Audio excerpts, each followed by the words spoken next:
Catus. Maximus here. Had collected up a few of these 1/4-inch drive sliding T-handle breaker bars.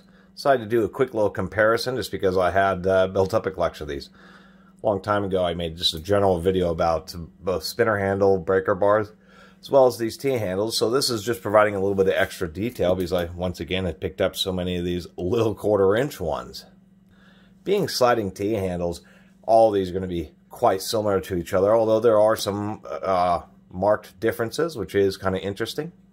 Also, we have some comparisons of some new ones and some old ones. These are one of the oldest style tools. They've, as far as sliding T-handles, I think it was the 1920s or something, almost 100 years ago, or older, that the first real T-handles came out. Maybe not. It might be around 1920s. It would be right around when interchangeable sockets came around. These would have been one of the first tools, just because they're so simple. They're simply a piece of metal with a hole drilled into it and a metal bar slid through, and then something to keep the metal bar from falling out. In this case, this is an old Bonney, a very old one, surprisingly enough, where they still have the CV on there. This is a nice little unit, and it's an example of how these go, except for this one doesn't have a place for the T-handle to be centered. Most newer ones do that, so you can use them just as like a T-handle with an extension. These things are nice just because they don't wobble around, unlike their flex head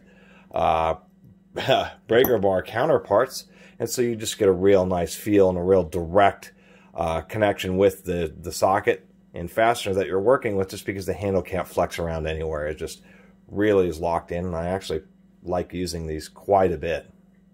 And most are just like this, where they use a couple of ball bearings on each end to help retain the handle. They use ball bearings is because they end up being a bit harder and lasting a bit longer than other methods. So there's the Bonney. Meaning other methods, we have a couple here, which would both be this Walden and then this old Duro-Chrome.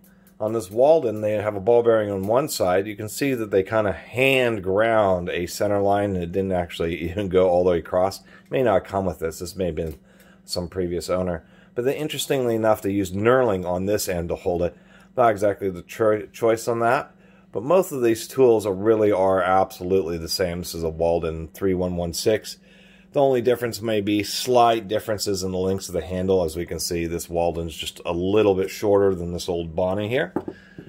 Besides those, the other differences that you might see would be like this Giller and Thorsen. These were both made by the same company. They actually both have the same part number, but we can see that this is a Giller and this one's an old Thorsen. So just like an old nowadays, and in yesteryear, many tool companies did contract manufacturing, sold under multiple brands. It's actually something that's been happening for a long time. This style, these Giller and these Thorsen, is kind of interesting because they have a really big open hole.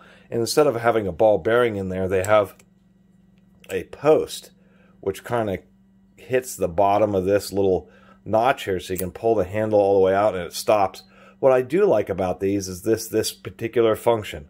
Well, one, the design's kind of elegant on these because they don't have any ball bearings. They're using a specially shaped... this camera is not wanting to focus with any dice. It doesn't have any ball bearings, so using the internal stops makes it elegant because you just don't have any of that obstruction or anything to fall out of the handles. And when they draw up, they draw up flush, so you can actually have this right against something and still be able to turn a small socket. I've always kind of liked this design, although a few people have mentioned that it does have some of its issues, like if they're dropped. I found a few photos online of where they've fallen apart. The second thing is a little bit of issue because this wall is so thin. If these are really used in abusive environments where you're constantly torquing it near their maximum capacity, they can tend to kind of wallow out the eye and get a little bit loose in there. But I always kind of like this design just because it was just a slightly different take on making a sliding T-handle breaker bar, and netted them some pretty neat little tool, mainly because of the fact that the handle draws up flush, and they managed to actually eliminate a couple parts from a tool that already has only a few parts to begin with. This is what a really cheesy one might look like. This is my an old MasterCraft here. This one you can see the balls are just not very close to the end. They're just kind of thrown in there near the end. They even put a detent in the head here so it flips around. Don't ever buy one like this because these are just so annoying when they rattle around like that. So that's the MasterCraft. And the sound that my coffee is finished brewing. This isn't all old stuff. We do have a Craftsman here. Let me show off these two. These both look pretty similar. And these are the Proto and, of course, Proto's brother, Plomb. Both of these actually have the very same part number. I mean, I think this was Plomb's design.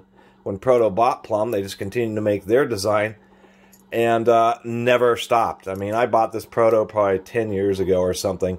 It was probably made 50, 60 years after this old Plomb. And it's a case, if it ain't broke, don't fix it. The one thing that I really like about these Proto and the old Plomb, I did want to point out, here's an example of something. See how the chrome's worn off and there's actually a little flat there? That's just from this sitting in a toolbox, rattling around, just kind of shaking and rubbing. But the amount of shaking and rubbing it takes to actually wear off chrome and physically wear down steel, I mean, it's decades of sitting in a truck box or something. It's amazing how much this thing is vibrated around. I really like the small head on these. These are one of my favorite just for that. The heads on these are just smaller than anything. They're smaller than the Bonnies here.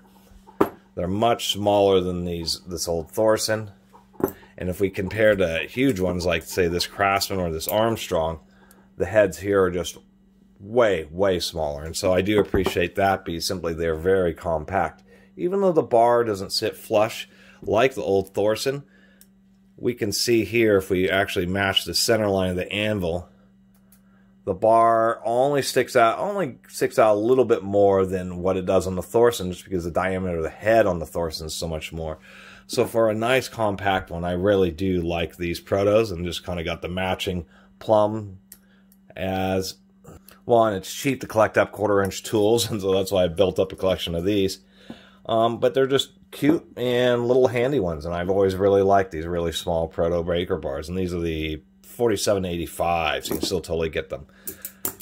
Quickly talk about these last ones. This is an old Duro-Chrome, and I'll probably update one of these videos again as I build up more collections of 3/8 and 1/2 inch. I may just do yet another T-bar comparison just for the heck of it. We have a Duro-Chrome. I really like this one. It has an extremely thick handle. That, the Craftsman, and then this Armstrong. And I have this feeling that the Craftsman, this is an old, Craftsman V, so that's an American-made Craftsman.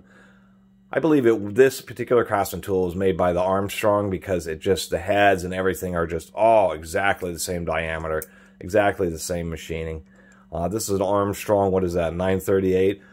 I think Armstrong, I think Cooper Tools bought them out a long time ago and then was winding down their production. Basically, was closing out Armstrong, but they still have a lot of old stock. That's actually how I bought this. I bought this a couple weeks ago, brand new in the package for 10 bucks off of eBay. So you can still definitely get these, and these are the traditional Armstrong USA.